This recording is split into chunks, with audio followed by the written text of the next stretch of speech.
Hello and welcome my dear friends, आपका स्वागत करते हैं आपके अपने यूट्यूब चैनल एग्जाम मेरी जान में। दोस्तों, इस वीडियो में आप लोगों से बात करूंगा Uttar Pradesh state medical faculty के बारे में एडमिशन से रिलेटेड 2023-24 सेशन के लिए। तो दोस्तों, मेरिट लिस्ट कल रात में रिलीज हुई है, बीच में काउंसलिंग स्टार्ट हो चुकी थी आपकी, ठीक है। और मैंने आपको बोला काउंसलिंग मत करिए, ठीक है। ऐसा क्यों बोला वो भी बताऊँगा आपको। और कुछ बातें हैं जो आपको पहले ही समझ लेना चाहिए, क्योंकि आपको कोई समझाएगा नहीं उस टाइम पर और आप गलती करके चले आओगे। जो गलती आपने अभी कर दिया एप्लीकेशन फॉर्म फिलअप करने में, ढेर सारे स्टूडेंट्स का फॉर्म रिजेक्ट हो चुका है, ठीक है। आगे अगर आप गलती करते हो तो काउंसलिंग से भी बाहर हो जाओगे, इसलिए गलती मत करें। और ढेर सारे बच्चे मेडिकल कॉलेज में है दोस्तों, आप भी जाओगे मेडिकल कॉलेज में, बस जिस तरीके से जो बताया जाए उसको फॉलो करते हुए चलिए। तो चलिए वीडियो को हम स्टार्ट कर लेते हैं। सब कुछ बिल्कुल बारीकी से समझते हुए चलेंगे। सबसे पहले स्टेट मेडिकल फैकल्टी की साइट पर चले आना, upsmfsc.org। इधर से देख लीजिए URL, इसी पर आना है आपको। उसके बाद आने के बाद नीचे पर क्लिक कर देना है अप्लाई हेयर फॉर CPSP 2023-24। इस पर क्लिक करोगे दोस्तों तो रिजल्ट तो कल रात में आ चुका आपका मेरिट लिस्ट, लेकिन यहाँ से में कोई मतलब नहीं है, मतलब यहाँ से होना चाहिए login for registered users click here. तो इस पर क्लिक कर देना आपको और सिंपल से यूज़र आईडी पासवर्ड इंटर कर लेना है। उसके बाद ये कैप्चा फिलअप कर लेना है नीचे, फिर करना है लॉगिन। तो मैं लॉगिन करके दिखाता हूँ। तो दोस्तों, मैंने सब कुछ फिलअप किया। अभी कुछ टाइम पहले आपको नीचे एक और ऑप्शन दिख रहा था, देखिए नीचे तक दिखा दिया, कुछ नहीं है, ठीक है। प्राइवेसी के चलते दोस्तों और कुछ भी नहीं दिखा सकते, आप अपना खुद का ओपन करके देख लीजिए, राइट। तो यहाँ पर दो ऑप्शन देखने को मिल रहे हैं। इसके नीचे था काउंसलिंग रजिस्ट्रेशन का, वो रिमूव कर दिया गया। क्यों रिमूव कर दिया गया वो भी बता रहे आपको, इसीलिए मैंने बोला था कि अभी आप काउंसलिंग मत करिए, ठीक। क्योंकि क्या है, अभी साइट पर वर्किंग चल रही है दोस्तों, कोई शेड्यूल नहीं रिलीज़ किया इन्होंने। काउंसलिंग का मतलब होता है आपको 3 से 4 दिन का टाइम मिलेगा रजिस्ट्रेशन और चॉइस फिलिंग ये सब कुछ करने के लिए। फिर अलॉटमेंट रिजल्ट कब तक आएगा वो भी शेड्यूल में मेंशन होता है, मतलब एक पूरी डिटेल्स ही होती है। और कौन से कैंडिडेट पार्टिसिपेट करेंगे कौन से नहीं करेंगे, मान रहा हूँ ये सब प्रॉस्पेक्टस में दिया हुआ है, लेकिन डेट के बारे में बताना होता है और ऐसा इन्होंने कुछ नहीं बताया। इसीलिए मैंने आपको मना किया हुआ था कि अभी रजिस्ट्रेशन नहीं करें काउंसलिंग के लिए, ठीक। जो लोग किए होंगे वो अपना समझेंगे, इसके बाद अगर आपने बात को माना होगा तो बेहतर है आपके लिए। देखिए साइट से रिमूव कर दिया गया है, कुछ टाइम में अपडेट किया जा सकता है या फिर आपका पूरा शेड्यूल आ जाएगा, उसके बाद ही काउंसलिंग स्टार्ट हो पाएगी। उम्मीद कर रहे बातों को आप समझ रहे होंगे और अभी करने की ज़रूरत नहीं है। जैसे काउंसलिंग करना होगा आपको हम टेलीग्राम पर इन्फॉर्मेशन प्रोवाइड कर देंगे या वीडियो के थ्रू आपको इन्फॉर्म कर देंगे, ठीक। आगे बढ़ते हैं। उम्मीद करते हैं दोस्तों आप लोगों ने वो सभी बातें समझ ली होंगी जो मैंने अभी तक बताया हुआ है। आपको मालूम होगा इंस्टा पर रिप्लाई कर रहे दोस्तों, और इतने ढेर सारे कमेंट है, सबका रिप्लाई कर पाना पॉसिबल नहीं हो रहा था, इसलिए मैंने वीडियो के थ्रू बता दिया कि अभी काउंसलिंग ना करें आप लोग। और इन्फॉर्मेशन टेलीग्राम पर दिया था, जो बच्चे नहीं हैं ज्वाइन कर सकते हैं, ठीक है।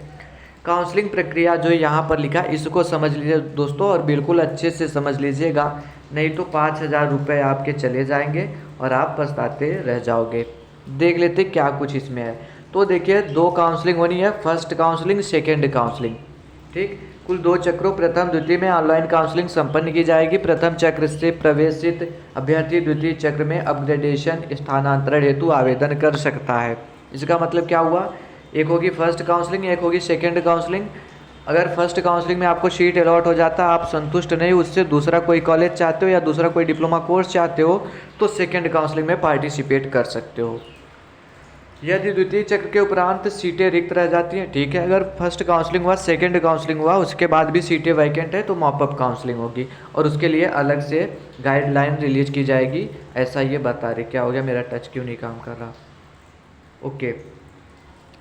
ऑनलाइन काउंसलिंग के लिए रजिस्ट्रेशन देख लेते क्या कुछ है। रजिस्ट्रेशन नहीं लगेगा दोस्तों, ठीक, क्योंकि जो 1500 रुपये फॉर्म फिलअप करने के लिए था उसी में आपका 500 रुपये फर्स्ट काउंसलिंग के रजिस्ट्रेशन का भी ऐड था, ठीक है। देख लेते हैं। प्रथम ऑनलाइन काउंसलिंग के अतिरिक्त प्रत्येक ऑनलाइन काउंसलिंग में सहभागी हेतु अभ्यर्थी को अलग अलग पंजीकरण करना अनिवार्य होगा।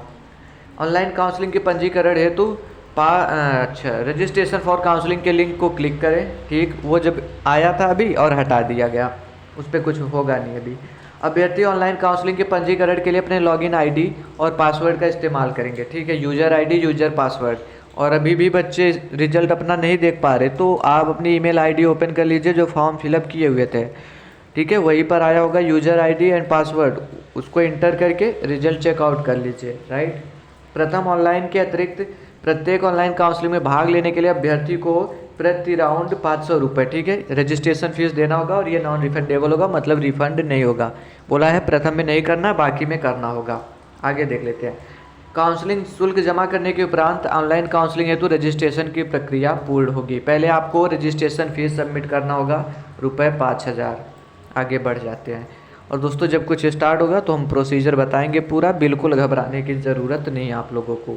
सिक्योरिटी फीस के बारे में देख लेते हैं। अभ्यर्थी को निर्धारित तिथि तक सिक्योरिटी फीस 5000 रुपये जमा, ठीक है, फीस 5000 ऑनलाइन जमा करनी होगी। अभ्यर्थी द्वारा ट्रांजैक्शन चार्ज अतिरिक्त दे होगा। इन्होंने बताया निर्धारित तिथि तक, और ऐसा कोई शेड्यूल दिया नहीं था जिसके चलते इनको काउंसलिंग के लिए जो रजिस्ट्रेशन का ऑप्शन था, रजिस्ट्रेशन फॉर काउंसलिंग, उसको इन्हें रिमूव करना हुआ है। जब प्रॉपर सी शेड्यूल आ जाएगी तो काउंसलिंग प्रोसीजर स्टार्ट हो जाएगा। सिक्योरिटी फीस जमा करने की रसीद डाउनलोड कर उसका प्रिंट अभ्यर्थी अपने पास सुरक्षित रखे। जब आप 5000 रुपये सबमिट कर दोगे, प्रिंट आउट कर लीजिएगा, साइबर कैफ़े वाले से बोल दीजिएगा उसका प्रिंट आउट चाहिए। जिन अभ्यर्थियों द्वारा सिक्योरिटी फीस जमा नहीं की जाएगी वह चॉइस फिलिंग हेतु अर्ह नहीं होंगे। मतलब 5000 रुपये पहले सबमिट करोगे तभी कॉलेज लॉक कर सकते हो, अदरवाइज नहीं कर सकते। समस्त चक्र की काउंसलिंग समाप्त होने के उपरांत यदि अभ्यर्थी को कोई भी सीट आवंटित नहीं होती है तो ऐसी दशा में उसकी सिक्योरिटी फीस ठीक है। इनका कहने का मतलब ये हुआ कि आप ये जो 5000 रुपये फर्स्ट काउंसलिंग में दे रहे हो, सीट नहीं अलॉट होगी तो सेकंड में इसी से पार्टिसिपेट करोगे, फिर भी नहीं अलॉट होगी तो मॉपअप में पार्टिसिपेट करोगे। अगर उसमें भी नहीं हुई तो जिस अकाउंट से पैसे डेबिट किए रहेंगे, मतलब जिससे आप कटवाएंगे पैसा जिस अकाउंट से, उसमें ये पैसे रिटर्न आ जाएंगे 5000 रुपये। ठीक है। जिन अभ्यर्थियों द्वारा सीट आवंटन के पश्चात आवंटित प्रशिक्षण केंद्र में प्रवेश नहीं लिया जाता है, इस दशा में सिक्योरिटी फीस जब्त हो जाएगी। मतलब 5000 रुपये दे करके आप लोगों ने चॉइस फिलिंग किया, बाद में कॉलेज भी अलॉट हो गया, लेकिन आपके मन का नहीं मिला कॉलेज और बाद में एडमिशन नहीं लेते हो तो चाहते हो मेरा सिक्योरिटी फीस रिटर्न आए, तो ऐसा कुछ नहीं होगा। आप वही कॉलेज प्रेफरेंस में दीजिए जिसमें आप एडमिशन ले सको, नहीं तो ये 5000 रुपये आपको रिटर्न नहीं किए जाएंगे। आगे बढ़ लेते हैं। अब चॉइस फिलिंग कैसे करना वो बता रहे कि यूजर आईडी पासवर्ड डाल के इंटर कर लीजिएगा। जिन अभ्यर्थियों का पंजीकरण तथा सिक्योरिटी फीस जमा निर्धारित तिथि तक हो गया है, ऐसे अभ्यर्थी स्टेप 3 ऑनलाइन चॉइस फिलिंग पर क्लिक करें। ठीक, मतलब यही पूरा शेड्यूल नहीं आया था दोस्तों, जिसके चलते इन्हें रिमूव करने की ज़रूरत पड़ गई। आगे देख लेते हैं।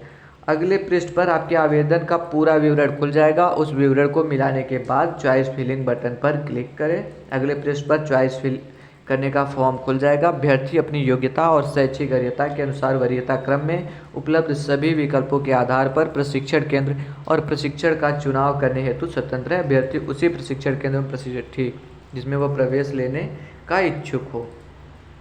ये सब चीज़ें दोस्तों आप पर डिपेंड करती, फिर से कर दीजिएगा अंतिम में। ठीक है, ये सब कुछ डिटेल रही।